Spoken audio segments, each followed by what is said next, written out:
Nama apa? Oi, Assalamualaikum bang. Waalaikumsalam. Saya tengah jalan-jalan ni. Abang kacau saya ni. Tak, saya nak tanya nama apa? Nama apa? Syami. Nama Syami. Syami dari mana Syami? Syami dari Keramat. Dari Keramat. Memang orang Keramat lah. Memang Keramat. Oh. Okey, Syami sekarang umur apa Syami? Umur 23. Umur 23 lah. Jap. Ada orang nak lalu, Ni, tak nak interview. Ya. 23 apa benda je achievement sekarang yang dah buat? Tak besar mana. Besar Kecil mana? sangat, tak besar mana. Okey, apa dia? Bawa mak pergi umrah. Alhamdulillah.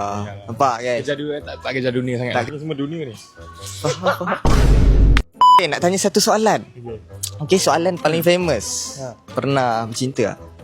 Semestinya pernah. Pernah. Dengan dia lagi ke dah putus ah? Dah putus lama dah. Dah putus lama. Dah putus lama dah.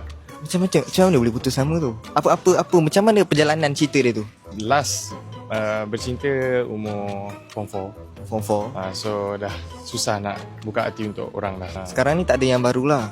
Sekarang ni yang baru tu ada tapi bukan seorang lah. So yang dalam banyak-banyak tu nanti tinggal pilih je lah nak pada Pilih situ. lah. Faham. Saya tahu permainan perempuan macam mana. Dia pun tak layan saya seorang dia. Contoh, kalau yang dalam banyak-banyak tu dia tengok video ni, apa yang kau nak cakap kat dia? Kalau anda kata awak tengok video ni, Yang mana satu? saya tak tahulah. Saya tak tahu. Random lah. Siapa tengok lah. Kalau awak tengok video ni, saya nak tahu yang saya tak pernah lebihkan siapa. Saya bagi sama rata.